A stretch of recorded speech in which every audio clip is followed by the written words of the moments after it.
আপনার প্রিয় বিষয় যেগুলি নিয়ে আপনি আসলে বহুদিন কাজ করেছেন সেটা হচ্ছে অর্থনীতি। সেটা নিয়ে একটু আসি যে আপনি সরকার একটা দাবি করেছেন যে আপনারা রিজার্ভে হাত না দিয়ে বিদেশি ধারদানা পরিশোধ করেছেন।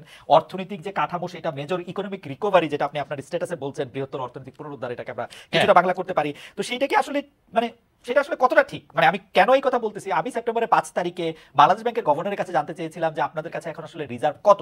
তো উনি বলেছিলেন যে তার কাছে রিজার্ভ হচ্ছে $20 বিলিয়ন। তো সেই $20 বিলিয়ন থেকে আপনি এখন যদি আমরা 12 নভেম্বর যে বিডি নিউজের যে প্রতিবেদন আমরা দেখি যে আকুর দেনা পরিশোধের পর $18.19 বিলিয়ন রিজার্ভ এসছে।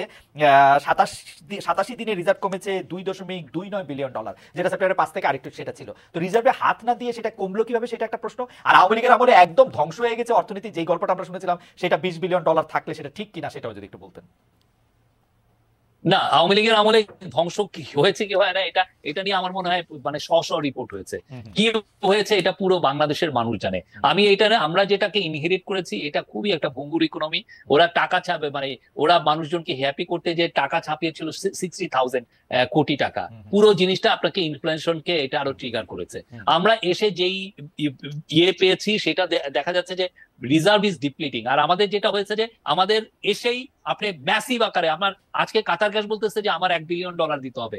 কালকে আদানি বলতেছে যে আমার 900 বিলিয়ন, তারা 900 মিলিয়ন ডলারের ঋণ রেখে গেছে। তারা $1 বিলিয়ন কাতার গ্যাসে ঋণ ঋণ রেখে, এইটা তো আমার না পরিশোধ করতে হচ্ছে। এবং এটা এমন না স্টেট টু স্টেট না, এটা হচ্ছে যে আপনার একটা প্রাইভেট কোম্পানি, তাকে আপনার টাকাটা দিতে হবে। তো এই পুরো জিনিসটা তো আমরা দিয়েছি। আমাদের $2.5 বিলিয়ন একটা ইন্টারন্যাশনাল পেমেন্টের একটা অব্লিগেশন ছিল, সেখান থেকে আমরা $1.8 বিলিয়ন দিয়েছি রিজার্ভকে টাচ না করে। আর রিজার্ভে যে টাচের যেটা হচ্ছে না আকু পেমেন্ট, সেটা একটা ন্যাচারাল প্রতি 3 মাস অন্তর বা প্রতি 2 মাস বা 3 মাস অন্তর অন্তর এটা দিতে হয়। আর ইকোনমির অবস্থা যদি দেখেন আপনি এই সেপ্টেম্বরের, দেখেন আমাদের প্রায় 7%, মানে 7% একটু কম আমার এক্সপোর্টের গ্রোথ।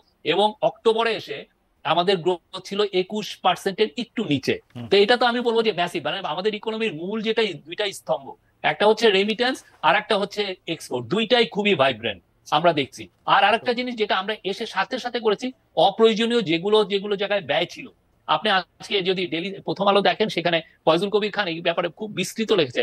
আমরা কোটি কোটি টাকার আমরা এগুলো সব বন্ধ করে দিয়েছি, যাতে আমাদের টোটাল রিসোর্সটা মোবিলাইজ করে আমরা কাজগুলো করতে পারি। আর আজকে আপনি ব্যাংকিং সেক্টরে দেখেন, ব্যাংকিং সেক্টর ইজ ভাইব্রেন্ট। অবশ্যই 2, 3টা, 4টা, 5টা, 6টা খুবই সিক টাইপের ব্যাংক আছে, বাট সত্যিকার থেকে এটা হচ্ছে লেগাসি, এই ওদের আমলে এটা হয়েছে।